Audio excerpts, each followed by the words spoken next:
Hello, hello, hello, and welcome to episode 13 of 40 Something Podcast, ironically recorded on a Friday. Don't think that makes us Friday the 13th, but it is Friday 13th episode. Episode. That's all we got. That's like the coolest correlation we had for this shit. That is. And that sexy voice is my hetero life mate, Jerry Mullen. Oh, good evening. Although we skipped a week. We did skip a week, but that's not a big deal. I had an opportunity for a date night that wasn't really like a full date night, but yeah, whatever. We had a good time anyway. You know, anytime you could spend with your wife. But you had a great opportunity the next morning to be at work at 3 a.m., so. Oh, and it sucked. It sucked. I was so tired. But how long of a day did you put in that day? Oh, like 6 hours. I was out by 9. That's not bad then. Yeah, no.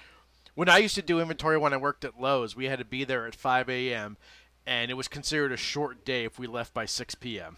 doing inventory. Yeah. And that was for 5 days straight, and that was just... Our inventory starts about 30 days before that date. Okay, we start generally trying to find the shit we know we've lost all year, and then going from there, and finally on that Saturday morning, home office sends us 500 random bins to count that we hope we've gotten, and we did. We passed, which worked out really well. But yeah, it's just getting up so early for it that sucks. You know, it was getting up early Friday and then Saturday, and then it was like, yeah. But hey, free breakfast. Nothing wrong. It wasn't a complete loss. Hopefully, it was a decent breakfast. There were fresh bagels from Bakery Delight. Nice. And an assortment of other things, but also they had salmon to put on it, which I don't understand. Salmon? Salmon, like fresh salmon. Like, I like fish, but I don't like fresh, cold, dead fish on my bagel. First thing in the morning. Yeah, at 5 o'clock, you know, and I'm like, bagel, cream cheese, good to go. You know. I don't even do cream cheese. I like I'll usually eat a bear. If not, I'll do a little jelly on it, a little grape jelly. I like if they're hot bagels. We get a good hot bagel that's fresh, not toasted, fresh. Yeah. Put a little cream cheese on it is I think all you need. But if they're like, you know, if they've been sitting for a little while, I toast them with a little butter. That's good enough for me. And see, I'm the opposite. If it's a fresh bagel, like still warm, I won't put anything on it. I think it's just delicious the way it is. But if you get them at the grocery store, they're maybe made that day, but they're cold. So I usually what I do, and my wife thinks it's disgusting, you cut it in half, put some jelly on, you microwave it for about 5 seconds. And it just gets that jelly, just melts the jelly just enough that it kind of soaks into the bagel. I like using bagels for BLTs. I think they work perfect. Never done that. It's perfect. Especially if you get it can't be a bagel that's like monstrously thick. Yeah. You know what I mean? Like, sometimes you get them and they're really big. But, you get ones that are a little thinner, they're perfect for that. It's like a sandwich. It's really good. English muffins for mini pizzas is also great. Oh, I use the rolls. Like the rolls you buy and you put them on a tray and put them in the oven. You know what I mean? The dinner rolls. Oh, okay, yeah. Like the ones in the tube, yes, that explode and scare the shit out of you no matter how old you are. That's so satisfying when it happens. It is. It really is. Get the fork out and push with a spoon. Speaking of forks and spoons, because I can't believe I have something to go along with that, is that my daughter's playing Splatoon 2. I don't know if he plays that or even has it. He played it for a while, but he's moved on to other games. So Fortnite. Fortnite, Fallout 4, Team Fortress 2, those are the games of the moment. Yeah. So they have the Splatfest, which is every month they have whatever. I know Splatfest, double XP weekend, and all that fun stuff. Basically, Splatfests are arguments for adults. That's how I see this. So this week is forks versus spoons. What's more useful? The spork. No. Perfect marriage of the two. Yeah. The only time you could use that in a non-strange way. Anyway, fork or spoon? Fork. Hands down. Yes! Hands down. Spoon's got a lot of good uses, but damn, a fork has so much more. I know, she argues it out. She's for spoons. Anyway. But then they won, before that was pulp or no pulp in your orange juice. Oh, you got to have pulp. Pulps, yeah! Yeah. Yes! An over 40 thing. All right, and then the one before that was which Ninja Turtle? Leonardo. Michelangelo. So. At least we finally came to one we didn't agree on. Yes. I was going to get scared. Jack would be happy. His favorite's Michelangelo, but I've always loved Katana, so Leonardo was de facto always mine. Vegas was Donatello, which I was okay with. Yeah. I like Donatello too. But, the most useful character in the NES version. Yeah, I know. It's funny you say that. Because you're talking about the video that I saw that I didn't watch. The one where is it Mike Matei's Yeah. video? Yeah, where he's no Donatello, no scrolls. No scrolls, right? So I'm watching that, and this must be a new thing in Let's Plays. Is that in the randomizer? Do you notice a lot of them out there? I haven't watched a randomizer, so I'm not even sure what it is. The randomizers are like the one I'm watching now is Pro Jared. I don't know if you watch his videos. Whether you do or you don't. I know who he is, but he's on Game Chasers. That's how I know him. But Yeah, I've never seen him. All right, so his videos are like semi-in-depth reviews of more of his personal experience with the game. But he's doing the Zelda 2 randomizer. Now let's be fair. Zelda 2 is fucking hard, real hard. You know, in terms of an NES game, it's hard. It's not unchallengingly hard, but I mean, it's not so difficult you can't beat it. But it's hard. So now take that formula and move everything around. Like one of the most base items you need in that game is the candle you see in a cave. You get it early. If you don't get it early, every cave in the game is dark, and you can't see the enemies, thus not finding essential other items you need. So a randomizer is just basically like a homebrew almost. It is. Okay. Now, like the one I've really watched a lot of. I watched this one guy on YouTube, believe it or not, of this guy does. I've seen it. I don't know really what it is. I'd like to try it. Anyway, it's a randomizer of Final Fantasy IV. Final Fantasy IV was, I don't know, 2 in America, but 4 in Japan, whatever. So it randomizes all the key item locations, which in that game I think there's 20 key items that you need to progress the story. But it also randomizes where you pick up people and who you pick up in the game. There's like 15 characters in the game, maybe 16, I think. 16 characters in the game. But it randomizes where you get them. So realistically, you start with 2 characters. It changes the story a little bit to streamline the game. It's made for speed running. So you get 2 characters. Now, they could be 2 end game characters. They could be 2 beginning game characters. You're lucky if you get an end game character, which is really good. But if you get a beginning game character, you're really not out much. You're just picking up the game. But all you do is go from the area to area that you remember. You have to remember how to play it, too, which is really funny. But yeah, like us watching it, and me and my brother, I got my brother into watching them, believe it or not, and we yell at the TV. We're like, when you get when you played Evercrack. Yeah. Let me just say, when you got a new item or a new weapon, what's the first, let me just say a weapon or armor. What's the first thing you did? You checked out the stats. Yeah, you got the stats, and then you equip it if it's good, right? Yeah, absolutely. I will go hours without equipping something that I could see is awesome. Oh, my God. He gets you literally can get end game gear in the first, 5 treasure chests of the game. It's so random. And it's got a website dedicated to it called, it doesn't even matter. I can't remember it now anyway. But you need a ROM of the game. And it randomizes it for you. And then it needs a seed, which is like an 8-character thing. That's like a common thing, I guess. But you can set certain things and certain challenges and stuff within the game. It's really neat. But it doesn't change the overworld map. You still can go from place to place and get to where you need to go in the game. The Zelda 2 randomizer, on the other hand, everything's fucking changed. You start off at where Zelda is. And that's about all you're going to get. That's it. That's where you start. And I'm watching this guy, and he's got a death counter in the corner. This is episode 4, has yet to defeat a dungeon, and he's up to 50 deaths. Jesus.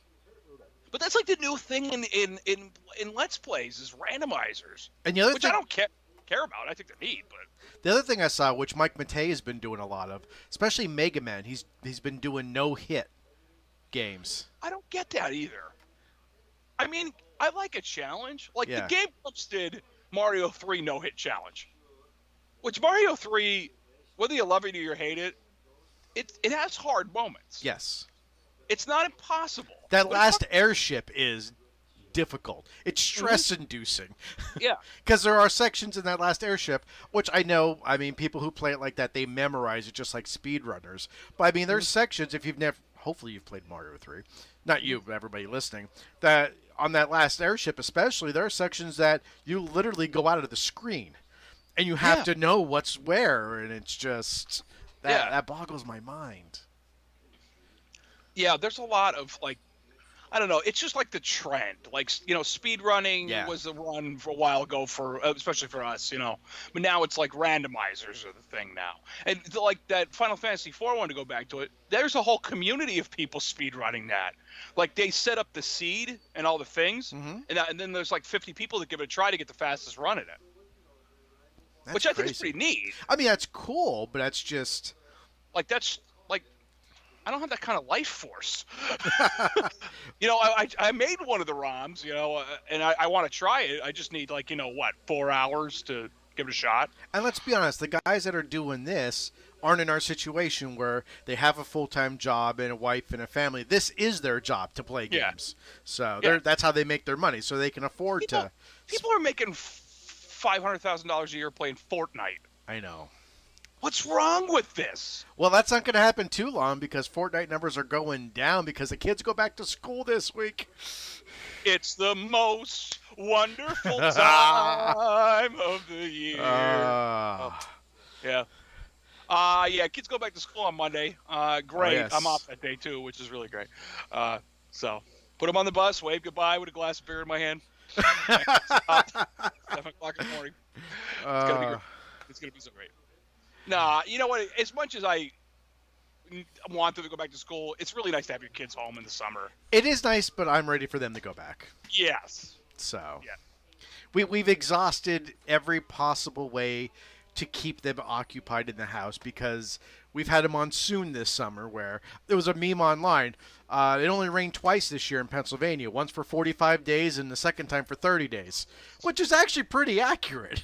Yeah, that's very accurate, actually. I mean, they're not calling for rain now for almost a week, which I'm like jumping for joy for because I actually get to get caught up down at my job. But with a rainy summer, I mean, you can't do much of anything.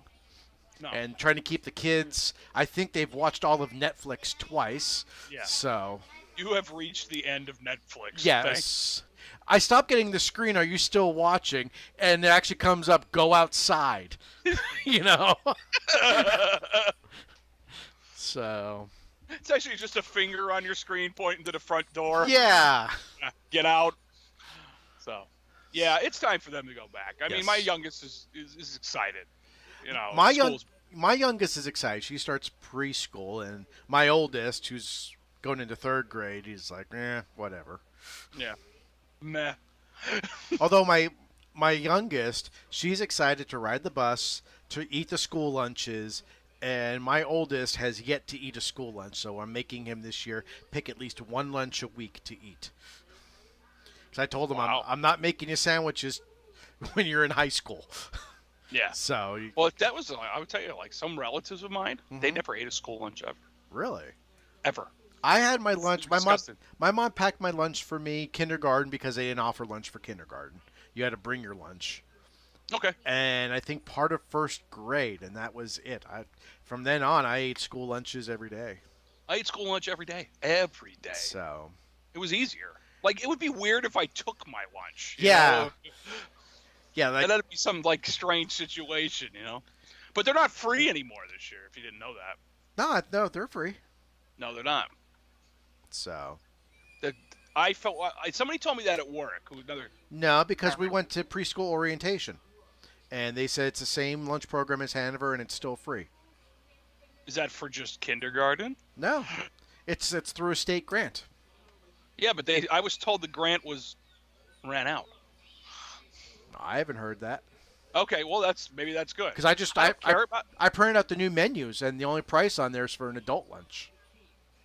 Maybe that's what it was. I'll have to look into it again. Yeah. Yeah, maybe I missed out. Or maybe you can send me that link someday. Yeah. So, kids going back to school. Poor Fortnite. What are they going to do? I don't know, but here's something we wanted to talk about last week. Mm-hmm. But someone pushed out because he had to wake up at 1 in the morning and have a date night. Suck it. So, this is something I originally heard on another podcast and was curious, so I looked it up. It originally started in a Wall Street Journal article, and everyone picked it up after that. Now, to preface this, we're old school gamers. We started off in the 80s, went through the 90s, and are still going. But apparently, kids today are being bullied by their peers because they're bad at video games like Fortnite. So, you know what? What do we do as... What's that? Good, I'll finish. I can't wait to have it in line here. So, what do we do as a society? Do we blow them off? Do we keep playing? No. Our helicopter parents that we have today, I am certainly not one of them. Oh, yeah, you never heard that term? No, but I love it now. They just hover over their children and keep them safe. So, these parents, who apparently are living in another dimension that we're not living in, apparently have more money than we have, are actually hiring professional gamers as Fortnite tutors. And now it only doesn't even go for Fortnite. There's other games available that these professional players, which is still boggles my mind that we have professional video game players. That's okay. I'm okay with that. They charge anywhere from $25 to $120 an hour to help your kid get better at a game that's going to be gone in a year. And in the article, they cited that right now some universities are offering $40,000 a year scholarships for e-gamers. But like the people on the podcast said, this is a flash in the pan. Okay? So maybe this year, Fortnite's the hot game. Next year, it's going to be something. 8 months ago, I'm not even going to say a year, 8 months ago, PUBG was the Battle Royale game that was taking over everything. Then Fortnite came, everyone abandoned PUBG, and now they're playing Fortnite. So give this another 6 months, and then everyone's going to be playing something else. Yeah. You know what they're going to be playing? Doom Eternal. Doom Eternal. They better be playing Doom Eternal. First off, Doom Eternal is pretty much a Predator. Let's be real here. After watching the video, yeah. Once I saw that little thing above his arm blade and the little thing on his shoulder. Okay, yeah, he's a Doom guy. He's the Doom Predator hybrid. Maybe, who knows? Some of the stuff in the video is out of this world. Cool. But let's go back to the tutor whole thing. Oh yeah, all right. I'm sorry. And then we'll go to Doom Eternal. I don't even think I can talk about this fucking Fortnite thing. It hurts my soul to hear. I was listening to the podcast while I was working, and I actually stopped working. Is this the CU podcast? CU podcast, yeah. Okay, all right, yeah, all right. I actually stopped working because I couldn't believe what I heard. You and I, when we were growing up, NES was the big thing when we were in school. Well, grade school. If you beat Mario 3, and I said, I haven't beaten it yet, I didn't feel ridiculed because of that. I was like, okay, I just haven't played it yet. My thing always about it was if, I grew up with a mutual friend, Chris, and we played games all the time, If he didn't beat, he got me interested in Mega Man, which... Thank you, and I hate now. you. I regret now, but anyway. So, you know what I mean? We always worked as a team on shit like that. You know what I mean? Like, if he died, he would die, I would take a shot at it. I would die, he would take a shot. You keep going until either you beat it or you just hit frustration and stop. Well, that was also because we didn't have save states back then, too. Yeah, but most games of the era had infinite continues outside of a few dickish ones. Yeah, I'm looking at you, Ghost and Goblins. Looking at you. I mean, honestly, in my 40 years of playing video games, I've only been bullied once over a game. And that's you, asshole, for Portrait of Ruin. Oh, you're coming up on another year of not beating it. Hey, I literally have it in my phone calendar. Oh, my God. Hold on, let me tell you the date, because I have it in my phone. Oh, my God. I'm such an asshole. You are an asshole. I'm really good at it, though. Hold on, let me check what it is here. There was a PhD program to become an asshole. You'd be teaching it. Friday, November 16th at 9 a.m. Text Trev about Portrait of Ruin. Oh, my God. I can't believe that. Can you? now, the real beating I've given you on that, you would have just played it and beat it by now. I probably should, but there's something about this. Show me a end screen on one of your own on your DS. I will never bring it up ever again. You know what's going to happen? I mean, 25, 30 years from now, I'm going to croak over probably some stupid accident I did on my own. You're going to come to my funeral, and you're just going to look at the casket and go, asshole never beat Portrait of Ruin. What I'm going to do is slip the DS inside. There you go. Just right in the code. With a full... with you, rat. The sad thing is, if you fully charge that DS and put it in my coat and I was buried with it, 200 years from now, archaeologists will dig me up and that DS will still have a fucking charge on it. They'll open it up and be like, holy shit, he never beat Portrait of Ruin. Oh my god. So did you play? We're talking about Castlevania. Let's go on to. Are we done with the Fortnite thing? Because I'm disgusted. Yeah, because I'm just disgusted by that. It's just, yeah. Yeah. So let's go on to. So we brought up Castlevania. First off, did you play Mirror of Fate? I tried. Did it work on the? Because this relates to other stories we're going to get into. So yeah. This is the gateway story to it. Okay, you're talking about the 3DS title I was telling you about, right? Yes. I got the emulator up and running at 4 frames per second. Oh, yeah, that's not going to work. No, that's not going to work. I got it running in the sense of the term running, but not playable. Running. Yes. Wow. So. Okay, so Mirror of Fate's it's like a 2D, 3D game. It's really good, actually, but it's not like what you think it is. So, all right, so there's like 2 stories we could take from here. Okay. We're going to talk about how come all of a sudden Nintendo's on the hardcore Crush to ROM website run that they're doing. Did you notice this? Oh, I know all about it because Emuparadise is gone. Well, it's not gone. Their downloads are gone. The de facto place for 18 years to get ROMs. Not only ROMs, but to get BIOS files. Not only did they... That was good. That was a good way to save you on that one. Go ahead. Not only did they have that, the most useful thing they ever had. First, when I was getting into MAME emulation back in the day was when you download, if you ever look at MAMEs, there's different versions of the game.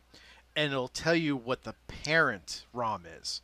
Mm-hmm. That to run this, you need to have this ROM. And most sites don't tell you that. They just assume you know which one, and you can get frustrated downloading 8 different ROMs of the same game and none of them are working until you find that parent ROM. That they still have that information up, but it used to be type it in, point, click. They used to have a premium program that I paid for. I think it was $3 a month, and you get up to 7 downloads simultaneously and no ads. That's how much I used the site. And now, it's gone. Yeah, and they're not the only site. No, they're not. That got hit by this. Nintendo went on and they do this about once every couple years. If you look at the history of this, they go on this ROM rampage. What's convenient is that Nintendo's online service is about to start next month. Yeah, so maybe this is a preemptive strike. And this they went extreme on. They went extreme on. When from the lawsuit I heard about, which wasn't for Emuparadise, they shut down preemptively because I forget the name of the first site that got sued. Nintendo was suing them $100,000 for every infraction of their trademark. Now, that's not per ROM. That is per ROM. But if you have an unauthorized scan of a box, that's a account. Are you kidding me? You scan in instructions. That's a count. So technically, if you have Mario Brothers, box art, instruction scan, and the ROM, that's $300,000 right there Nintendo's trying to sue you for. That's crazy. And what? Yep. And that's why these sites, they just all shut down. They're like, we can't compete with that. And who could? Yeah. And that's why Emuparadise, the guy that runs that, he had a nice letter up on the site saying he's still going to keep the information there, but immediately got rid of all the downloads. And he used to have downloads of all that stuff. Instruction manuals, Nintendo Powers, EGM magazine, That's the other thing. I haven't checked. Maybe you could check. They were supposed to make the Internet Archive take down all the copies of Nintendo Power that got released like 10 years ago. Yeah, but didn't Nintendo put them up? I don't know. I know at the time they said it was okay because we talked about that back when we did Growing Up Geek, that all the issues were available. But I did hear on the CU podcast, so they talked about this, that they were supposed to go after the Internet Archive to take down all those issues. Basically, That's them just being dickheads. Absolutely. I think the Internet Archive needs to exist. Absolutely needs to exist. You know? So, you know what? Because let's be real. The Internet's going to be around for ever. Mm-hmm. Unless, we had a Fallout 4 kind of shit. But anyway. Skynet. Skynet. Oh, yeah. Big Brother's watching. But Nintendo very well could disappear tomorrow. And here's my thing, and this is the cry of every gamer that I know. We've had this discussion many times. If you make the game available, people will buy it. Yes. But right now, if I wanted to play a copy of the original NES version of Chip and Dale's Rescue Rangers, I either have to go to a gaming store, hope I could find it, or go on eBay and pay an extravagant price for it, or download the ROM, because right now Nintendo does not have a download service that I could download that game and pay for it with. I could tell you how to get that, but I understand your point. Yes. What I'm saying is there's no legal... I'll tell you after. There's no legal way for me to buy it directly from Nintendo. I have to buy it anyway from a third party. Mm-hmm. So Nintendo, you're not missing out on a sale. Yeah. Because you're not selling it to me. If you made it available to me at a decent price, I would buy it. When the Wii came out, the Virtual Console, I can't tell you how many games I bought in the Virtual Console. Why? I bought too many. Yeah, because it was legit. I didn't have to worry about it. I got to play it on my big screen, and it was wonderful. And I didn't have to hunt down these carts. But now you're making it to a point that not only am I not going to be able to buy these games, but how many games have we found in our emulation quest that we've never heard of before, that never got a chance to play? We play it and now we love it. I think, plus your homebrew market is there. Yes. You're never going to be able to play, what's the name of that damn game? Shit. It's Damn, I can't remember it. It'll come to me later, of course, because I don't want it to. But it was oh, there we go. Finally, I fixed my damn screen. I had you on the full screen. I'm like, what the fuck did I do? That is anyway. Took a lot of Trev there. Jesus. So anyway, but there's that guy. There's a website I follow called Gamester81, and he makes his own games. For relatively older consoles, from ColecoVision through Super Nintendo-ish, right in that wave, with the Genesis included and the NES and all that. And he's making a game called Sydney Hunter and the Caves of Destruction or something. It doesn't matter. Sydney Hunter's the opening of it. But the only way you can play that is via a ROM. But he would be safe to have that ROM available as long as he wasn't violating any copyrights. No, you're right. Yeah. But I'm just saying, the only way you'd be able to play a game like that is through a ROM. Yes. Homebrew games. Yes. Or how many people have ever played the damn NES fucking Gold Cart Challenge thing? Remember that? The Nintendo World Championship cart. Yeah, thank you. Nintendo World Championship. How many people have actually played that? Well, I don't know. Probably the 150 to 300 people that played it at the actual event. And then the people who played for homebrew carts over the years. Because you could buy that off a website. Yeah. But that's not what they're going after, though. They're not going after the homebrew market. That I think that's going to be relatively untouched. But what kills me now is you have a generation of gamers right now who I guarantee, unless their parents or someone else has introduced them, have never played an original NES, have probably never played a Super Nintendo, maybe have played an N64. The Wii was probably their first introduction to Nintendo, or their DS. Probably their DS was probably their thing. I think for my kids, it was probably like the new Nintendo system at the time was probably the DS. Yeah. So you have an entire generation that has no clue about these previous titles. The best way and easiest way to check out these titles, to buy them, is to emulate them. Yes. Now, I understand they feel that they need to shut these down because of their intellectual copyright. But at the same time, if you could go online right now through your Switch, and I could buy any NES game I wanted to for $2 or $3, I guarantee I'd be emptying my wallet every month on at least 10 games a pop. Yeah. Because I would like to have a real version. I'd like to have a legit version that on my Switch, rather than lost the word there, not hacking it, not unlocking it. What do you do when you jailbreak it? Mod it. You mod it? When you Jailbreak. Okay, jailbreak it. When Okay. I don't want to jailbreak my Switch because you could possibly brick it, and I'm not bricking a $300 game console to throw ROMs on there. So give me the opportunity to buy them from you. I'd love to buy my top 10 NES games right now, my top 10 SNES games right now. Give it to me. NES $2, SNES $4, N64 $5. You'd make a killing right now. Never gonna happen. I know. That's the problem. That's Nintendo's the problem. Oddly, and here's what I don't know. Nintendo could easily sell their own library. Yes, and they've when done I it say before. That, I mean their first-party titles. Yes. Yeah. All right. But when you get into your third-party stuff, like your Capcom, your your Konami games and stuff like that, well, they held the publishing rights at that point. I think that's am I saying that right? Does that make sense? It does. I don't know how that worked out though, because they did have to be an authorized Nintendo publisher, because they published the games 5 games a year too. They used to. Because Capcom's their own publisher. They just got the Nintendo seal of quality to be a licensed game. I don't know if they got that Nintendo seal of quality.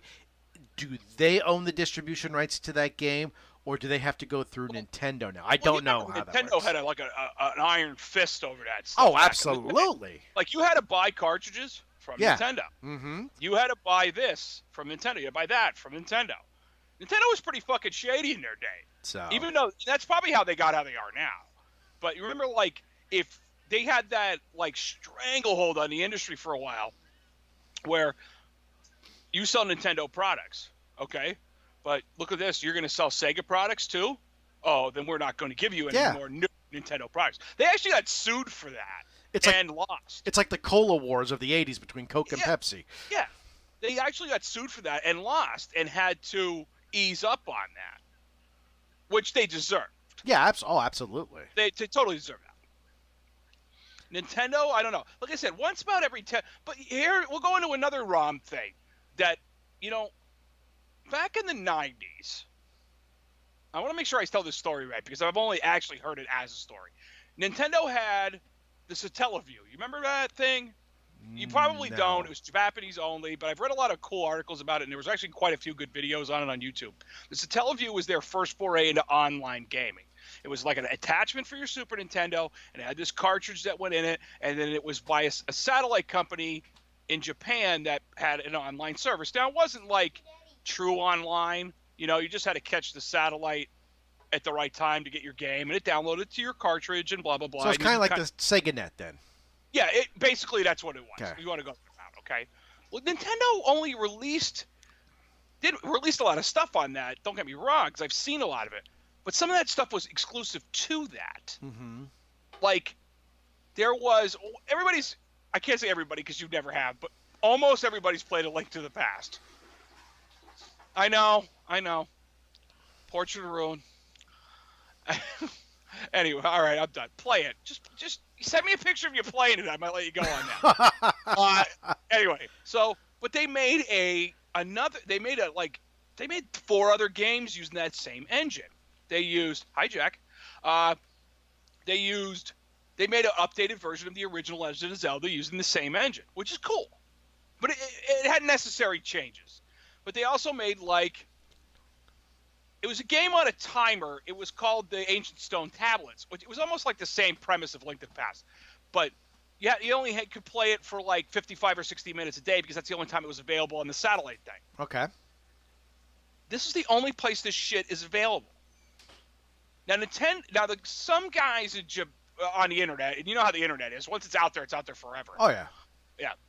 They got a hold of the original ROM and actually patched it together so it was one complete game. Now, this is Nintendo's own product, mind you. Let me reiterate that. Yeah. They fixed the satellite, the holes in it that were caused by its satellite nature. Now, there was some stuff you were never going to get, like the live audio that was played with it, or the live speech that was played with it. That actually happened in Japan. How cool would that be? Yeah, it would be cool. So long story short, this website's been up for 10 years, and it says there's a disclaimer on the site that says if Nintendo doesn't want us to do this, we will take it down and demolish it forever. Still there. Now, why all of a sudden are they attacking everything else? When that's been out in the open and publicly they know about it. I don't know, because if you're Nintendo, like you said, they've come after emulators and ROMs before. Sure. They're the only one that does it. Yes, that is absolutely true. Sega never bothered because they don't care. No. They're not making any money on Genesis games. They're making money on those fucking Mega Drive. Not Mega Drive. What was before that? It doesn't matter. They don't make them anymore. They don't make them anymore. Yeah. And that's, so why bother going to waste the money on it? And that's the only thing that I could think of is because no one knows what the Switch's online system's going to be. I know it's going to be. Hopefully it's still $20 a year because I have no problem paying that rather than $20 a month. But every month, just like the PlayStation, PS Plus, just like that, you get so many free games to play a month, and supposedly they're going to be the retro games, and possibly there'll be a marketplace. But again, and this is going to sound very hypocritical because you know me. I'd rather pay for something than have to go through the rigmarole of pirating it. Oh, I agree. And the fact that you're making me... I shouldn't say you're making me. The fact you're making it harder for people to discover these games without giving them a legit option to buy it is tough. I mean, it's... That's what I don't get. You have this library. How many games are on the Nintendo? Like 700? Legitimate releases, something like that, yeah. It's like 600 and some, maybe 700 plus, whatever. 700 plus releases. Now at $3 a piece, yeah, that's $2,100 for that library. Not mind you, you're not buying it all at the same time. You know, maybe the rich and famous can. By the way, he died today. Did you see that? I saw that. Yeah, that's sad. Anyway, but Nintendo could make a killing if they put it on. They stopped putting select games on this service. Yeah, stop that shit, okay? NES library. Here you go. I would be happy to pay $20 a month. And I'm telling you this, Nintendo, so be ready, because I'm a cheap son of a bitch. He is. I'll attest to that. Yeah, and my family will too. $20 a month to play the back log of NES games. You'd make a killing. Like you it's would. Almost like a Netflix service. And you get to choose your tier. So okay, $20 a month, I get the entire NES library. Or for $20 a month, I get the entire NES library. Or $30 a month, I get both. Yes. I mean, no brainer. Yeah. $30 a month, take my money. Yeah. You know. And cloud saves. Give me cloud saves. Yes. No brainer. You have my money. But now you're pissing off every Nintendo fanboy because you're going after the people who have kept the Nintendo hype machine running. Yeah. We are the generation that made Nintendo what it is. Yes. We are. And let's be honest. What are we pirating right now as a community? NES games, SNES games, N64 games, GameCube games. I know. I've never even done a GameCube game. I've done a GameCube game. It's tough. You need quite a bit of power for that. Okay. Are we doing Virtual Boy? No, not really. Nobody is. Are we doing?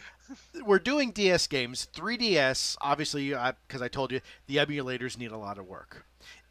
No one's really doing Wii games because you need that stupid USB Dolphin bar to really do anything with the motion control. I guarantee you, Allow me to waggle for you here. no one's going to want to spend the time to write a Wii U emulator for all 6 games.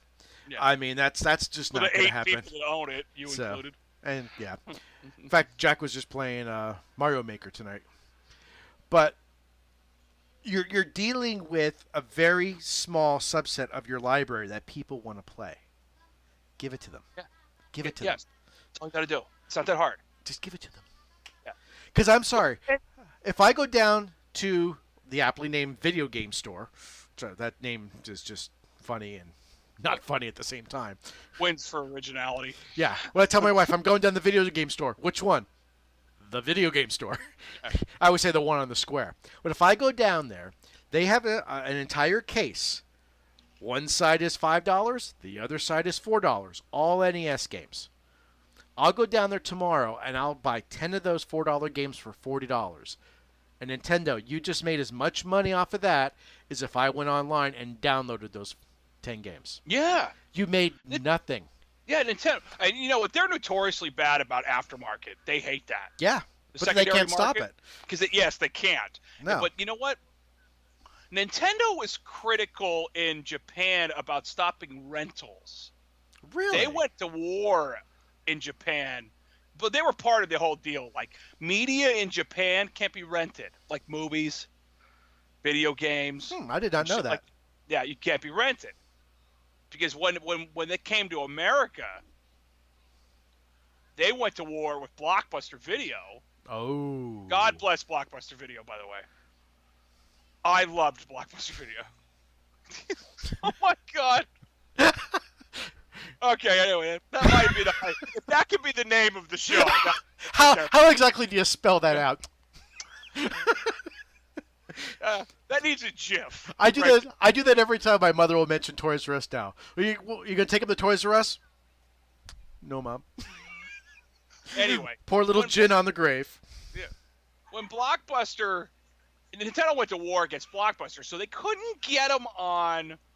And I'm not telling you the whole story. Actually, it's a gaming historian thing. I think I got it from. Oh, okay. Yeah, I think that's what it is. So they didn't go to war over rentals. They went over war about copying. That's my wife. Copying of their manuals, which is what they're doing now, like we just talked about earlier. Yeah, they went on the attack on Blockbuster to that because that was like copyrighted material you were just photocopying and basically giving away. Okay, so let me back. Got it? Okay, I have a question, and this is actually legit. Because are they going after the video game rentals who, when they lose the instructions, are just putting photocopies in the game, or are they going after the people who rent them and then are photocopying them? No, they're going the first one. The first one, okay. I was just curious because in high school, I worked at a video store. We had games. That was notorious that we would get games back with no instructions, but we never photocopied instructions. I was just curious how they were going after that. Yeah, they were attacking them on that. That was one of their big things. They lost that anyway. Everything all right? Yeah, I texted my wife to get me a drink, but she's asleep on the couch. So. You want to take a second and go get a drink? No, we're recording. Okay, all right. Hold on a second. Oh, that's refreshing, isn't it? Yeah, it is. It is. You have no idea. Anyways, yeah. Rated T for teen. You know what? Bullshit. I could do this. I could knock on my son's door. Okay, keep talking. All right. So they go after him in that respect. Yeah. Still lose anyway. But Nintendo has a full-fledged hatred of the secondary market. So that for a while, Nintendo was making it hard for Blockbuster to get multiple copies of a game. They wouldn't let their buyers buy more than like one for every store. Instead of, 5 copies per store, 10 copies per store, whatever. You would go there and they would have a couple of each game, I guess. Well, I'm assuming they kissed and made up because toward the end of the NES life, they had like Blockbuster exclusive games. Well, that was in the Super Nintendo era. They were doing. Okay. That was the Final Fight guy is shit that they pulled, and yeah, they made up later, of course, but that was a big thing. And see, that's why I don't know why Nintendo goes on odd rampages like that. You know, yeah, you know what? They won some big markets a long time ago. Like Donkey Kong was a big lawsuit thing that they got out of because do you know this story about them in Universal? Yeah. Okay, so we'll kind of skip over that because Universal was just fucking playing on their high horse, thinking they get away with it, and the court turns to them and goes, "You don't own it either. You're out." And they paid him all kind of money, and that's where Kirby came from, by the way. That guy, the lawyer Jack Kirby. Yeah. Who just left the company just a few years ago. Well, Jack Kirby wasn't a lawyer. He was a comic book artist. Was it John Kirby then? Might have been John. Yeah. Jack Kirby, because Jack Kirby was Stan Lee's partner. They co-created. John Kirby, yeah. Whatever. The last guy's name was Kirby. Okay. And when they won that lawsuit versus Universal, the guy running Nintendo Japan at the time, by the way, bought him a boat called Kirby with the exclusive rights that he was the only person to ever use that name on a boat ever again. Like, he's the only guy that could ever use that. And people believe that that's why Kirby, the character, is named for Kirby. So the big fat thing that it just eats things. Yeah. That's a good homage. Yeah.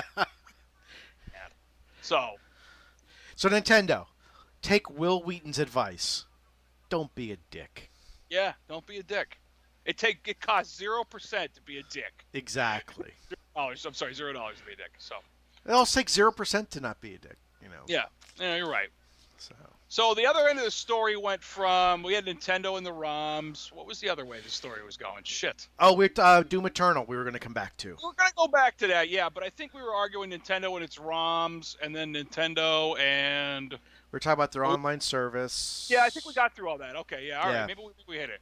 But then then there was Doom Eternal, the trailer for Doom Eternal, which was like 15 minutes long. Or 9 minutes long. I think it was 13 because I had the presentation in between because Jack was actually in bed and I actually called him out of bed. I'm like, dude, come on. It's time to watch this. Yeah. I like the opening of it where he is, he comes to Mars. Oh, he is. He's chock full of attitude. Yeah. Sir, you can't be here, and he steals the gun. But you know what? Like, people see him as he's walking down the hallway and realize they're like, and he takes the guy with the red key card and drags him over. Yeah. Let's go. Then he rips the plasma rifle out of that other guy's head, which is nice. That was a really good throwback to the original plasma rifle. It looks just like it. And then you got into the meat of the trailer, of the gameplay, where they were on, they're on, I think it's Phobos they're on. I don't know if they actually said that or not. Well, no. Well, it's going to be Hell on Earth, but where they showed that BFG-10K, they're in orbit above Phobos. That's where the ships were, yeah. But him going, and then you get in the meat of the gameplay of, now he's got the shoulder rocket launcher, and it's also a flamethrower. Flamethrower, yeah. I couldn't understand what that was for a while. I think it's in that, if you played the Doom, I want to say the new, I have to say the new Doom, because if you played the original Doom, it's nothing like that. But the new Doom, and he has, like any good shooter, he has grenades. And if you've gotten at least to where you are in the game, you know that by now. But he has 3 types in that. There's like a regular grenade, and then like one that leeches health off of bad guys, and another one's a distract. What do they call it? It was a hologram that took the enemies away. The Hollow Duke. That's what I call it. Yeah, that's what it is, basically. Yeah, exactly what it is. But in that one, it seems like they're going to replace the grenades with the shoulder cannon thing. That's what I get out of it. But the most intriguing part of it for me was the super shotgun with the goddamn grappling hook. The meat hook on it, yeah. Boom, and he pulls himself towards it, which I think that might be the new double jump mechanic. I'm hoping. No, because I saw double jump in there as well. Oh, maybe this is like, I don't care. I think this is how he's going to traverse just wide openings. Wide distances? Yeah, that there's not going to be any more where, okay, take a lift, take all these stairs. If you see a Cacodemon, you're just going to meat hook into it, fly across, blow it up, and then catch an imp and go that way. It reminded me a lot of, sorry, not to interrupt you, of Bioshock Infinite with the skyhook. Oh, yeah, that's a good point. I didn't think about that. Yeah, damn. Ooh, that skyhook had some brutal kills with it too, man. Ooh. Anyway, but then you got into they showed some of the other weapons, which I thought was really neat. I couldn't tell if that gun he had. Now we're past the super shotgun, just for reference, if you're just catching us at this moment. But he had what I thought at first I thought was a rifle. Oh, the one that had the scope on it. Yeah, it had a rifle. But then about a quarter of the way through that section, he takes the barrel out. Yes. And he puts a rotating barrel in it, and then he's going on it. But that also launches some kind of... It was like a rocket or something. Yeah, some kind of weird shit. I should have watched it before this, damn it. I would have a little more information. The plasma rifle looked good. I kind of went over that shotgun. The plasma rifle did look really good. It did. Nice to see the BFG 10,000 make a nice, neat little homage return to Quake, you know. What other guns were in it? Because that's all I really care about. And then because I haven't beaten the game yet, because I don't get a chance to play my own shit. But you said at the end of it, that key, I guess, he gets at the end, where it comes right at the end and he turns it into a fucking lightsaber. It doesn't do that in the original one, though. Yeah. You know, you see it like that in its form, and when the Doom Slayer, because that's his new name, takes it, it's about right where the game ends.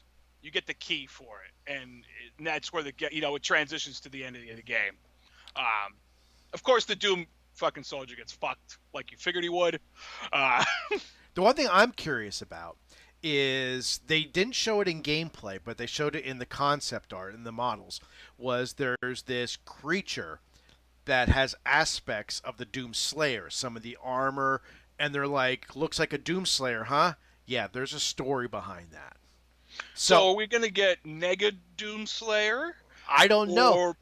Are we going to see something that maybe he was the first Doom Slayer and they tried to create another one and it was corrupted? But to me, the fact that they said you'll find out is good, because that means there's going to be a nice storyline. Because that's what Doom 3 was fun, because it was a good storyline with it. Yeah, besides the fact that it was all monster closets and semi-okay action. It wasn't a perfect game, but it was the first Doom game to really try to flesh out a storyline. Yeah. Good multiplayer. So, yeah. That was a lot of fun. We should do that again. Someday. Yeah, someday. Right. We've been trying to get a Blood or Duke Nukem match going for ages. We can't ever get to it. But I really... now, my feeling on the whole trailer is that, first off, no John Carmack. Anyway, not involved in it at all. Anyway, I'm sorry. It just doesn't feel doomy without him. But I think what I'm hoping, and I was talking to my nephew about it, who's kind of very into gaming too, my wife's nephew actually, but he thinks, like I did, he thinks that sword is either going to be a rage move, like you have a meter to build, and then you'll be able to use that to like really give it to guys, or maybe take out crowds with it or something like that, or it's going to be like this is how you're taking a boss down. Okay, I can see that, yeah. The final hits have to come in from this thing, and that's how you take them down. Like you get to the actual boss and you pull it out and like it activates itself. Yeah. The problem with it is, though, I want to say something about the ending of the Doom, but I don't want to screw you either. So let me know if it's okay. Go ahead. Yeah, you could say it. He loses that thing at the end of the game. The guy who turns out to be the bad guy in the one you're playing takes it from him. So there's probably some kind of redemption has to happen there. Or is it? I just hope it's not in between games. I fucking hate when they do that. You know, like, oh, last time he did. You know what I mean? Like, if you know where I'm going, you know. I know where you're going. So I really hope that, you know, I got a lot of fucking faith in it. After such a good job with the one that they just put out 2 years ago. God, it's 2 years ago. And the new glory kills look amazing. Oh. With the old Predator blade on his arm, yes. And the one... I love that some of them are just as subtle as cut the guy in half and keep moving. And I love the fact they brought back the old Marines. Yes. The grunts. Yeah. They were kind of missing from the other one. Yeah. You know what I mean? Like the humans that were really soldiers that were turned, you know? Yeah. The other one had a lot of imps. A lot of them. Yeah. Too many sometimes. Yeah, there's a reward in that game for killing like 500 imps. And it's not hard to get. And they brought back the Brainiac spiders. No, the smaller ones. The Masterminds, I think they were called. Yeah, the Spider Mastermind's the big one. Yeah. I think they're the Whatever, it doesn't matter. We both know what we're talking about. They updated that to look creepy enough. Yeah, they were scary. They gave them more of the Doom 64 look, I think. That's my... With the curved legs, and they're just like a crab almost. Yeah, they looked a little more crab-like. That's perfectly good. Yeah, it looks good, man. And you know what I'm going to do with this one? And I can't believe I'm going to say this. You'll be proud of me. I'm not going to watch a lot about it. Nice. Stay away from it. So when it comes out, I'm totally surprised. And I don't expect it to be good as the first one. I want to say that now. You talk about me not finishing games. Irony in action. About a week and a half ago, kids went to bed. Wife went to bed. I found myself sitting up all by myself. I went, you know what? I'm going to play me some goddamn Doom. I got that adapter that you told me about. The adapter so I could play with a real controller. I just can't play with the Switch controller. I just don't know what it is. So I got out the Wii U Pro controller I hooked it up with, fired up the Switch, hit the button, controller's dead.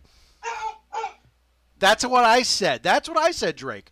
I went, roar, roar, roar, roar. Yeah. Chewbacca. In the background. I see my wife has returned home from the store.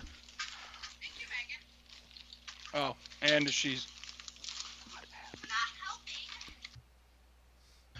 Oh, sorry, I didn't get it. So anyway, so I didn't even get a chance to play, and I tried playing it a couple days later with the stupid Switch controllers, and I freaking died instantly. You know me, I'm a keyboard and mouse kind of guy, which is weird because my son this year for his birthday wants a brand new computer because he wants to play Fallout 76. So he wants everyone to give him money, and I'm going to build him a computer. And he was excited about Doom. He's like, "Will my new computer play Doom?" And I'm in the back of my head going, "Goddamn right it's going to be, because I could sneak in there when you're at school and play Doom." Oh, have a good day at school, Jack. Rip and tear. Yeah, rip and tear. That's it. Hey, shut up. Have kids, I said. It's finest, sir, guys. Yeah, I'm decently excited for that. Yeah. You know, and I haven't seen Gamescom just happened, and I didn't get to see anything from it. Which no, I didn't either. So I wish I kind of had something to bring up on it, but. Oh, speaking of video game con, so there's a con going on in September. It's the weekend, I think, of the 14th or 15th in Secaucus, right outside the Meadowlands. So I've been there plenty of times. It's a nice area. I think it's actually called a video game con. And a lot of people are going to be there. James Rolfe is going to be there. And while we're on vacation in Jersey, we went to a used video game store, and they had cards about it. And you get a discount code. So my wife grabbed one. She goes, "Why don't you and Jerry go to one of these? You guys never go anywhere." And I said, "Okay, I'll check it out." Just to get in is $35 a day. So what's it? 3 days? Friday, Saturday, Sunday? Yeah. So that's $95. Yeah. No, it's 105. Plus lodging, plus gas to get there. Plus we're gonna want to buy shit. And I'm like, that's crazy. Yeah, we already blew our wad on getting there. Yeah. It's like our gaming budget isn't that much. I mean, you freak out, honey, when I take $40 out of the bank and say I'm gonna go retro game shopping. Yeah. I yell that when I want to take $20 out of the bank to eat. Or maybe gas for my car. Anyway. You don't need. I got yelled at that for today. What, filling up? No, not even filling up. I said I need to buy gas tomorrow. She's like, "What do you mean you need?" I said, "I need it for my mower." I said, "I need to put some in my car." "I thought you just put gas in your car." "Yeah, like 2.5 weeks ago. I'm on E right now." "Oh, yeah. Okay." Yeah. It's like I don't drive a lot, but I only put in $15 at a time because I don't drive a lot. I put $20 in my thing. It'll last me 2 weeks. Yeah. Or a little bit more. I go back and forth to work. I have to do a lot of shit on the down low. I want you to know that. Yeah. So. And then I try what else? Oh yeah, we're going to talk about Ocean's 8. Hey, shut up. Anyway, well, we did watch. Yeah, we watched a couple good movies in the past 2 weeks. Hold on. All right, there we are. You're going to kill the family. Yeah, I'm gonna kill you guys. Yeah. Shut up. So, ouch. So we both watched Upgrade. Yes. Upgrade was wasn't like a stellar film. It was not stellar. It especially the music reminded me of an old 70s sci-fi movie. I swear to God, that guy's voice is the computer voice from the Doom from 2016. Really? I'm gonna look that up. It's the like the sentient computer that's in the space station. STEM. Well, STEM, yeah. Yeah. But that's also the same guy. I think that voiced the computer in Doom 2016. Oh, Thank you. okay. Okay, yeah, I think that's him. So, because he sounded so familiar, and I'm like, that can't be him. But maybe it is. Anyway, so overall, that movie was good. It was entertaining. It was. The action was really neat, but it was also very stiff because the guy was like, Yeah. you know, I don't know, maybe it was like robo moves, you know, because he was essentially roboing moving, you know. But it's another case of a film that doesn't give you the whole story to the last minute. Exactly. Yeah. And I don't want to say there's a twist at the end, There is. but there's a revelation at the end. And it's another film where it shows you what you didn't realize. Exactly. Yes. About the film, which I like, you know. Yes. Will I rewatch it? Probably, but it's not something that I'm going to rewatch every once in a while. Yeah. It reminded me a lot of Equilibrium. Equilibrium, the storyline wasn't that great, but the action sequences were fantastic, and that's every once in a while I rewatch that movie just for the action sequences. Okay, so let me ask this: did you see The Equalizer? No, I have with not. Denzel? Gotta watch that. Okay, That's great. So my new judgment, even though it did horribly, for any kind of revenge movie, is Death Wish. Taken? Oh, No, Death Wish. Oh, I don't know. Death Wish was fun. Death Wish was fun. Via comparison of the original one, not so much, but whatever. So but it was really. Would you say The Equalizer is better than Death Wish? Or is it just, we'll say, different? It's different. Okay. I'll check it out. Denzel is, I can't say more brutal than Bruce was in Death Wish, because damn, you're gonna be dying. No, Jack's gonna kill you. Right there, you knew it was bad. You know what I mean? Or when he tortured the guy with the brake fluid. Yeah. Oh God, that was hard to watch. But there was stuff Denzel did. There were a few moments where I went, "Holy shit!" I don't know. Have you ever seen Training Day? With Denzel? Yeah. No. Because to me, that was brutal Denzel in Training Day. Okay. And it wasn't for what he did physically. It was what he did mentally, and I'm not going to spoil the movie for you by any stretch of the imagination. No. It is worth the watch. I will roger that. Yes. So we both saw Ocean's 8, though. Yes, we did. We kind of talked about this right before we started the show. I said my only issue with Ocean's 8 is it's a good heist film. Yes. It had a lot of the feeling of the original Ocean's 11. We're not talking the Frank Sinatra one. We're talking the one from 2001. The George Clooney and Brad Pitt. The George Clooney ones. It had a lot of good feelings. It had a lot of feeling about that. A lot of cameos from the first one. 2 of them, and they were probably the lowest level characters they could have got. Actually, there were 2 other ones planned, but they actually cut them out of the film. Really? Yeah, look it up. I think it was Matt Damon's character and. It definitely wasn't Bernie Mac. Well, yeah, I don't think he's showing up for a sequel anytime soon. Maybe he'll help him from beyond the grave. Probably there's Casey Affleck. No, it's the old guy, Saul. Old guy. He was in that. No, he wasn't. Yeah, right at the beginning when she gets out of jail. Oh, you're talking. Oh, okay. I know what you're talking about. That's Carl Reiner.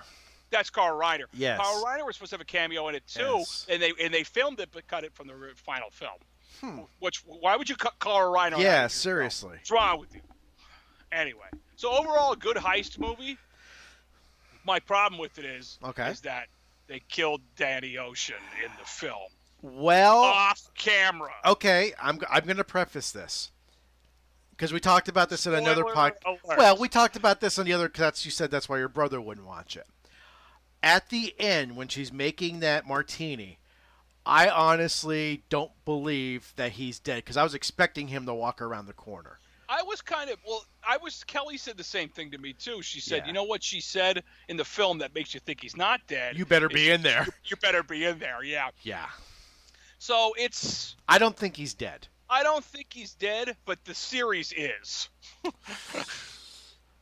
Now, here's my thing with that. If they make Oceans 8 and 9, I mean 9 and 10, then that's a pretty big box set to buy in the long run. Especially if you take out, if you buy the Sinatra one too. But I think we're never going to get a film with both teams. No. That's never going to happen. No. Especially with Bernie Mac dead, The thing I will say, and this was, it reminded me of the very first Ocean's 11, is you didn't know where it was going until the very end. And when they had that last reveal and they showed you how everything happened, you realized, holy shit, I did not see that coming. No. That was great. They're really good at hinting things throughout the film that you should keep your eye on. But you're not doing that. No. You're watching the entertainment, Yeah. Like the biggest one in Ocean's 11 was the Pine air freshener when they're planning everything, hanging from the rear view. You don't realize what that is till the very, very end, and you're like, son of a bitch. And then it's... and you don't realize it. They don't have that sort of reveal, but when they had the reveal, it was like, damn, that was pretty good. Jiggy damn. And let's be honest, we're guys. There was more eye candy for us in Ocean's 8 than there was in Ocean's 8, 9, and whatever. 11, 12, 13. Yeah. Well, as much as I do like Julia Roberts, she's hot. She's only in the first two anyway. And then what's her face in the third one? No, the blonde hair. I can't remember her name because I actually do. I probably don't know it. She's really hot. But most of the girls in Ocean's 8, except for one or two of them, were eye candy heaven. Oh, yeah. Just watching Sandra Bullock and what's her face? Kate Blanchett. Kate Blanchett, yeah. Kate Blanchett on screen for an hour and a half that was enough for me. Yeah. That was nice. It was nice. And that dress she walked out of prison in was like, hello. Yeah. Cha-ching. She's putting the straps on her fingers. Yeah. Anyway, I'm surprised. You know who should have been in that film, and I know you don't like her, but I'm surprised that she wasn't off a roll, is Angelina Jolie. Wouldn't that seem like a perfect film she should have been in? That would have been interesting. I think she could have been the bad guy of the film and would have been fine. Well, I'm not saying she needed to be in it, but I'm surprised she wasn't. Because, Since you brought up Jolie and we're talking about the original Oceans, I watched Deadpool, the super duper cut, which is excellent. But online, they finally... and I saw when I first saw it, I thought that's what it was. But I forget his name, but the invisible guy. That you only see him for a few seconds when he gets hit by was Brad Pitt? That they did confirm that was Brad Pitt. He went in and filmed for 8 minutes. Yeah. And they gave him a coffee as payment because he wouldn't take money for it. Yeah. So how do you weasel yourself into a Marvel film? You're fucking Brad Pitt. Yeah. You don't have to worry about that. But the super duper cut does add a lot of subtle extra scenes that it does make the extra cut worthwhile. Is Domino in it more?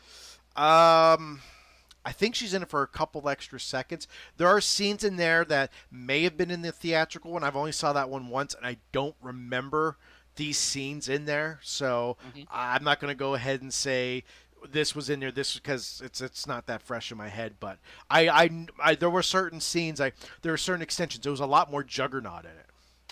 Oh, that's good. So that's enjoyable for me. So if you like Juggernaut, there was more Juggernaut. There was an extra little scene with Teenage Negasonic Warhead.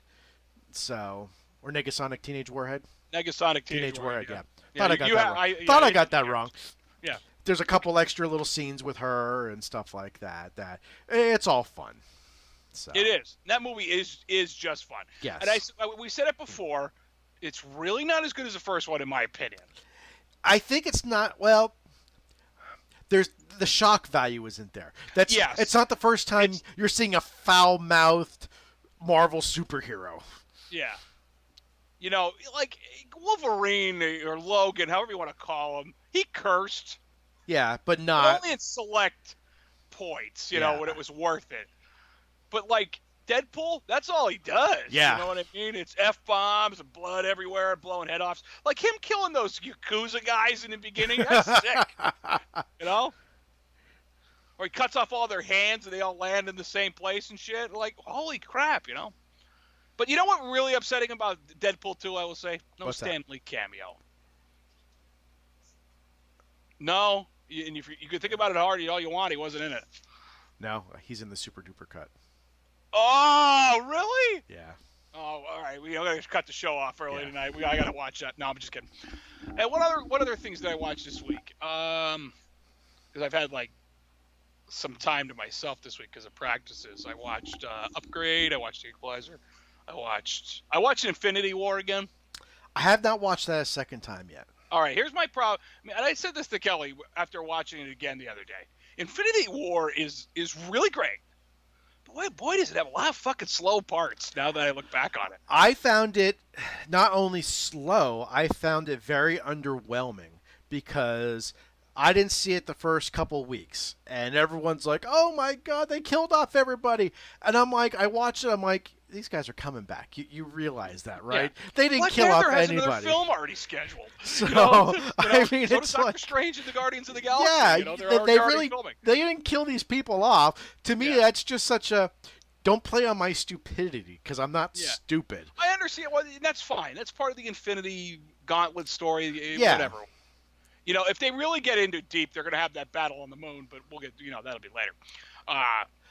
Well, speaking of it, just really quick, I saw a video where somebody added the Immigrant song to the part where Thor comes back to Earth. I saw that today. I didn't watch it. Why didn't they do that? Why didn't they do that? That's a movie I need to rewatch. My screen is full of Emuparadise, by the way. I went to check it again.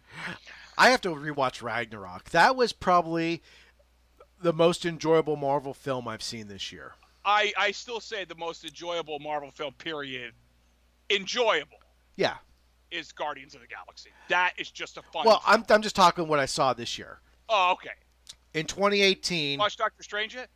No, I have not. All right. I'm giving up on Fortune Ruin. I'm sorry. Now it's time to bash you on that. I really want to watch it, and just every time, just something else comes up. Yeah. Like I'd watch it tonight, but I'm rewatching the entire Dexter series, so. Again. Well, in my defense, and this is actually fantastic. There's no defense here. No, actually there is. I haven't seen the first 4 seasons of Dexter since before I had kids. Since it originally came out. So want me to really hurt you when I say this? I've never seen an episode of Dexter. And that's fine. I got into Dexter through the books first before I even watched a single episode. That's how nerdy that is. But I know the storyline of the first season. But watching the episodes, I don't remember each episode like I do every Star Trek episode, every West Wing episode, the series I've watched over and over. It's like watching it again for the first time because it's been so many years. Yeah, you know what? That was like me and now I'm watching. I've been binging the X-Men the animated series. See, that's probably like that you don't remember each episode. I probably haven't watched that since the '90s. Yeah, what was new.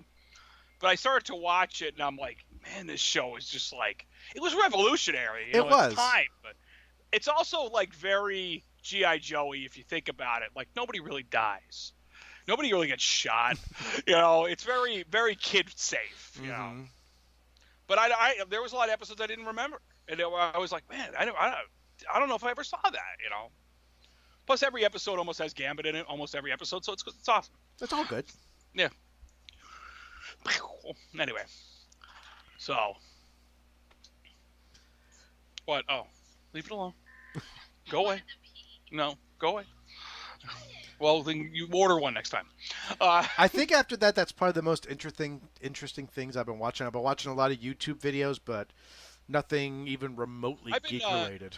I've been watching a lot of LGR lately. I've been watching his builds. My wife she's actually watched me watch LGR so much she actually likes it now. She goes, whenever it comes on, I like this guy. Yeah, he's really cool. I like all his videos. Yeah. You know what I mean? Some of them are like shit I don't care about. Like when he he does all those videos about The Sims. I'm like, yeah, we just move on from this. Like I skip them. But when he does builds or oddware, I'm there. It's there. Like he did the one today. In fact, I haven't watched today's with the 72X CD-ROM. Yeah, that's really cool. Actually, And now he's got that computer he built for it, the lazy green giant. lazy green giant, which I think that's really funny. But that makes me want to build like an old '98 machine. You know what I mean? Like I've been saying that for years, and I just never. Well, did. my sister just gave me 3 towers that I built for her that are completely ruined. Looks like her dog's pissed all over them. All the connections on the outside are corroded. They've been sitting on my porch now for about a month. That I'm going to strip them all down, take a wire wheel, take off all the corrosion, and possibly try to build a retro machine. Like turn 3 into 1? Yeah. Yeah. It's like some of them, none of them. Actually, one of them had a good hard drive. I don't know if the RAM's good. I don't know if the processor's good. Only one of them has a power supply. So. Wow. That's what I say. My brother's got that gateway down there. I got to bring up and start tearing apart. Like I want to do it. Yeah. I just have so much other shit to do. Yes. Like try to eat once in a while and sleep. YouTube videos and. Yeah. Wow. That's you see where I rank that above food. Well, I mean, I'm guilty. Right now, it's what 10:17 p.m. I want to be at work at 9 tomorrow because I'm going to be putting in probably an 8-9 hour day, so I can be done before it gets dark. And I know after this, I'm going to hop on the couch. I got 3 or 4 of my subscribers that I watch religiously. One's a blacksmith, one's a woodworking video, and then we have LGR. After that, I'll probably get a snack, which I shouldn't, but I don't give a shit. And then probably watch an episode of Dexter. So, I'll be up till 12, 1 o'clock. No. I'm going to eat. I'm going to probably watch a woodworking show that I watch. And okay, I'm curious. Who do you watch? Man, I don't know the dude's name. I just found this channel. This guy's into wood lathe work, which I find. Hold on, let me find the guy. Come on, load up. Fucking app. You think I'd pull it up on the computer here, but, Well, I do that. Is it Izzy Swan? No, definitely not. I would remember that name. Hold on. Who's DB Thanatos? No, that's the guy for Quake Champions. Because the 3 woodworkers... You see Quake Champions went free? Well, yes and no. It did go free. No, wait, no. You're right. It actually did go free. But on Steam, it's still listed as early access. Well, I don't think it's That's complete. what was weird about that. Yeah. Yeah. Frank Howarth is the name of this page. Okay. It's a single guy. The guy's real super anal. But he's got a wood shop probably twice as big as my house. You want to see a fun guy. His channel is called I Like to Make Stuff. His name is Bob Claggett. He's a geek like us. So he'll build things with Pies, Arduinos. He did a 3D print of a life-size Optimus Prime gun with lights and sounds in it. He built some really cool shit, and a lot of shit that's actually practical. Like this week he built built-in shelves for an old doorway that went into their attic that he converted to a closet and playroom for his kids. Ooh, subscribing now. So, because I watch him, I watch David Picciuto from Make Something. He's an acquired taste. And if you like machinery and woodworking, you got to follow Jimmy DiResta. Absolutely. No. I still watch Norm Abram. Hey, can't beat New Yankee Workshop. No, I found a playlist on there. There's probably like 100 episodes of them. If you go on thisholdhouse.com, they have them all available too. Do they? Yep. Oh, that'll save me. Yeah, They just got the licensing rights for them. Well, the same guy made both shows. That drives me nuts. No, it actually didn't. I thought the same guy made both shows. No, believe it or not, they were different licenses. Yeah, they were all that WGBH Boston shit. That's just the station. It's okay. I'm going to get geeky for a minute. Long story short. Long story short. All right. An executive related to the whole PBS, WGBH, hired Norm Abram to build him a barn workshop. Which is the one he used for his show.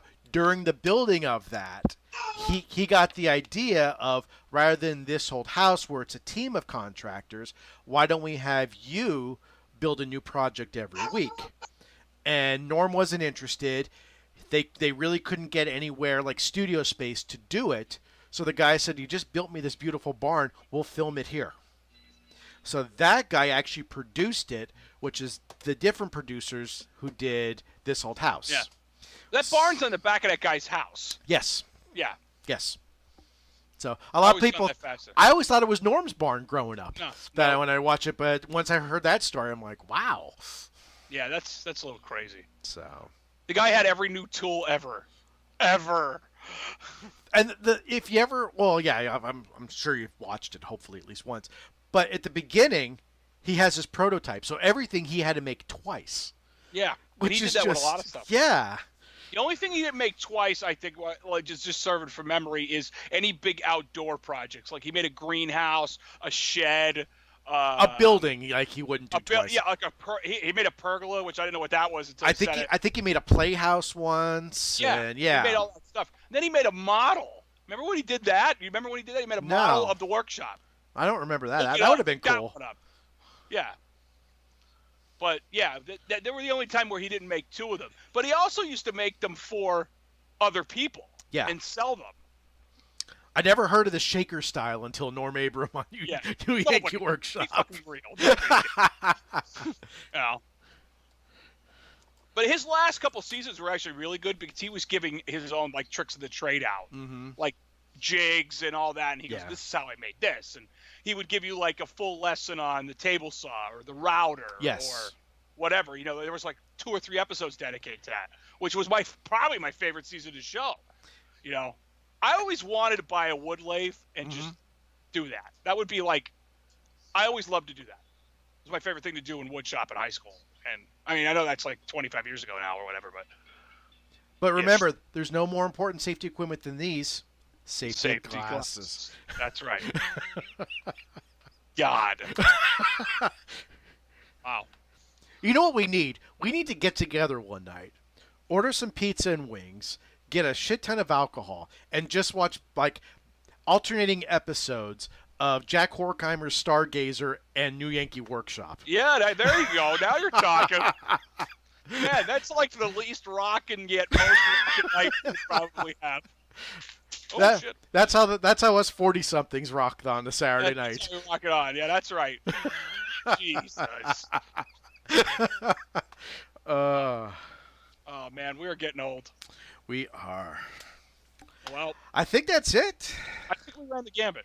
I think we have. That's actually. like I got to say gambit twice in the show. So, God, my leg is killing me. Actually, today. let me consult. There is going to be a week. We're going to have to skip, which is we're going to either have to do an early episode or a later episode. I have an out-of-town appointment on the 8th.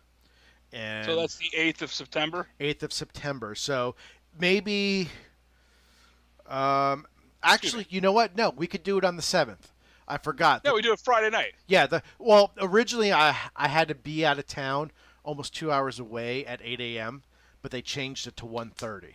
Sounds like family related? It is family related. Yeah, oh no. It's my wife's grandfather's 90th birthday.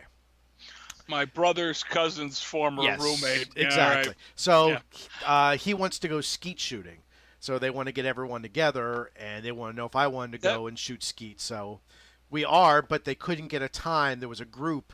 They wanted an 8 a.m. time so we could have like a late lunch, early dinner for them afterwards. But now instead of that, it's been moved to 1:30, dinner at like 4:30, 5 o'clock. Full. So, well, my wife... Have you ever ski shot before? Oh, yeah, many times. Oh, yeah. Oh, yeah? Yeah. I've never done that. That's one of those things I'd love to do. And they have guns there you can rent and bullets. I'm like, well, look up and see if I could take my own gun. She's like, yeah, you could take your own gun. So I have to pick which gun I want to take now. And she's like, I just want you to shoot for one reason. I said, what? She goes, I want you to outshoot my dad. I'm like, I could probably do that. She goes, I really want you to show him up. So I'm like, okay. So I'm looking through the whole... It sounds like a revenge story going It kind wrong. of is. Well, he always made himself out to be the big, great white hunter. And the man can't shoot for shit when I take him deer hunting every year. And I've taken him deer hunting now for over 10 years. So, and the only deer he ever shot was he actually shot mine last year after I shot it. Well, oh, he's right there. Pretty much. Yeah. It's running. It's pretty much dead. It's about to drop, and he put a bullet in her. And I'm like, that's mine. I shot her right there. Turn over. That's my shot. Oh. Yeah. But the whole reason that we had to switch times is they wanted to get a golf cart because they didn't want to walk the course because it's a couple hundred acres, this whole course. Sure. So I'm reading it, and my wife's like, I want you to show him up. I'm like, you really want me to show him up? She goes, yeah, why? I said, it says here that you could bring your own golf cart or ATV. I said, I'll hook my quad up and take my own quad. And as they're rolling around on a golf cart, I'll just do circles going, getting tired, bitches. Come on, let's go. Getting tired, bitches. To your in-laws. Yeah, your point. Yeah. You have permission at this point. Yes, I do. Yeah. Cool. So, and I told her... That's one of the things I'd like to do. That's a bucket list thing for me, is skeet shoot. Well, I made her promise. I said, first of all, I love your grandfather, which I do. Her grandfather is awesome. And I could tell you stories that are not family-friendly and suitable for distribution on the internet. But I said... considering your wife is, like, right there. Well, she's asleep. But, no, I'll tell you after the cast. But save it for another week. No, I can't. This is a private conversation. All right. But I said, I love your grandfather, and I know he wants to do this. But I said, it's his 90th birthday. Should we really give him a shotgun? Yeah. And she's like, no, he'll be fine with it. I said, okay, but he better not pull a Dick Cheney on me and shoot me in the face accidentally. Oh, man. And she's like, and then she actually stopped. She goes, no, I don't think he'll do that. And I'm like, that pause really wasn't reassuring. I don't think so. And it'd be like he starts to shoot and you see Trev going. Yeah, I'm going to stand 6 feet behind you, laying prone on the ground. With my gun. So It'd be good. Trev, it'd be a good day for the old double barrel. I have a double barrel. Yeah, I know. That's why I said that. That's a full choke, though, so that'd be harder to shoot. So I'm thinking about it. I have to go upstairs and look because I have all my dad's old guns, and including in that is my grandfather's old guns. So my grandfather used to have what they call a 16 gauge featherweight, which is it's like half the weight of a regular shotgun. So I may take that. Or my regular game. You want one like from Doom, 8-gauge Magnum slugs. I can blow a hole If you through shot a an 8-gauge gun, that would blow your shoulder. You'd be like, it would. Oh, Jesus. My cousins had them when we were kids. Yeah. Yeah, his father had an 8-gauge shotgun. Yeah. And he let us shoot it, and that was it. I was good. I had learned my lesson from that. The lowest gauge I ever shot was a 10 gauge. No, sorry, 12 gauge. I didn't even shoot a 10 gauge. And yeah, that. Although the hardest I ever shot was I have a 20 gauge I use for small game with a deer slug in it. Oh yeah. That sucker kicks. Because I think you're using, I want to say it's 350 or 400 grain bullet. So that's how much black powder's in there. Yeah. Yeah. So that's considering I shoot a deer with 200 grain. I mean, that sucker kicked. Copy that. So, but yeah, I'll be able to do it Friday. I totally forgot they changed the time. We got the email about that last week. So, yeah, we'll be good for the 7th. So, and then so 2 weeks today. 2 weeks today, we're good. I'm putting that on my calendar now. Go ahead. Don't forget. Yeah, no, 2 weeks today, we're good. I thought we originally had to be there for an 8 o'clock time, which would have sucked because I would have had to leave the house by like 6, which means I had to wake up at 5. You don't want to be. Every time I type Trevor in, it brings up Portrait of Ruin. I had the worst autocorrect today. Absolute worst. So I'm laying there in bed, and I'm trying to find out. Oh, no, sorry. I was at the computer.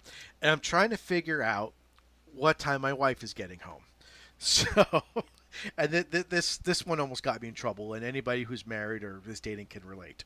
So I texted her, what time are you leaving today? And somehow my thumb must have hit a wrong thing or something. And instead of today, it autocorrected for some reason a word I have never typed on my phone, Tiffany. So instead of sending "What time are you leaving today" to my wife, I sent "What time are you leaving, Tiffany?" Well, it was nice knowing you, Trev. Yeah.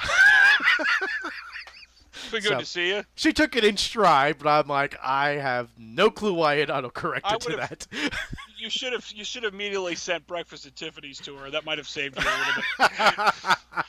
Just a little bit. Just a little bit. That's why I tend to triple check my texts before I send them. I don't. You know that. That's always full of shit. I figure you're either doing autocorrect or you're doing voice text. I never do voice text except when I'm driving. I do voice text all the time. No. It's decently accurate. See, the problem is you got this screen, which is like the biggest screen, but I got these fat thumbs that don't like the keyboard. So you could hook up a Bluetooth keyboard to it, but that would eliminate its portability. I have actually sometimes, just because I can. Yeah. Yeah. Hey, he did it on LGR. He hooked up an old click keyboard to it. I love that. I would love to do that. Running a game off a floppy drive off an Android phone. That was really neat. That was cool.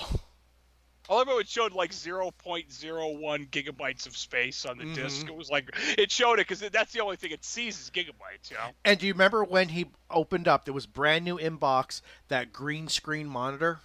Yeah. That was just not that long ago. I had one of those. That was my monitor in high school. Video, didn't you? What's that? You used it for video back in the day, I remember. Well, you can. It was a composite input, but I bought that with my IBM PC Junior when we bought that. And that was my monitor throughout high school till I got a Tandy 1000 EX, and then I bought my Tandy 486, my first real computer. Yeah. Whoa. So, I know. That was a good machine. It was a good machine. still upstairs. That's got a place already set aside in the office for it. I'm actually putting a power outlet right where I want it, because that's got a network card built into it. It's got all the classic DOS games on there. It's got a pornographic wallpaper on there. Yeah, you might want to change that when you hook it up. Nah. Just saying. It's my domain. Kids. Yeah. Kids. Okay, my friend. I think we've beaten this horse enough. Yeah, copy that. So, again, sponsorships. We need sponsorships. Yeah. Anything. We're shills. We will try to sell anything you're willing to give us money for. We will wear your T-shirts every day. Every day. Yeah, every day. So. We'll tattoo her. Yeah, no, we won't. Never mind. But, I mean, this is episode 13. You guys know the drill. Go on iTunes, subscribe, like us, review us, comment. Same thing on YouTube. Comment, like, subscribe. Always good. You can always find us at 40somethingpodcast.com. Yeah. So. Just remember, that's a website that is really new. It just looks like it's not. Yes. Looks fresh out of GeoCities. It actually has on GeoCities on there. Yeah.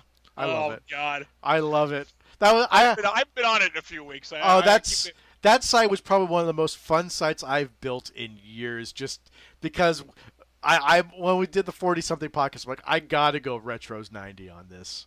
Yes. It was absolutely fantastic to make. I think my favorite little part are the vintage ads that pop up. Oh, you know what? I have it up right now, and I'm looking at it, yeah. The Matrix in theaters now. Yep. And then the banner ads, every time you refresh, it goes to a different banner ad, like Office 98 and Hotmail. You can get $180 into M Cash. Yeah. I never even noticed that. Oh, those are my favorite parts doing that. I think I got a dozen of them in there that rotate every time you refresh. Let's see. Oh, yeah, Intel Pentium 3 inside. There's a compact handheld computer in there. And I'm going to hit it again. I never noticed this, actually. Really? Okay. Oh, hotbot.com. That's a good one. This must be for maps. MapQuest or something in there. I think it's Microsoft Maps. We used to use that when we wardrove a lot. Oh, there's a term I haven't heard in years either. Yeah. Yeah, Map Point. 500 free hours of AOL 5.0 for the first month. Yeah. I had AOL for DOS. I didn't have it for DOS. I had it for DOS. It was 1.0 for DOS. So. And it worked well. And it wasn't a resource hog like AOL really was. AOL was bad. It was. Okay, guys. That's it. Thank you for listening. Thank you if you're watching. And we'll see you in 2 weeks. Copy that. Bye.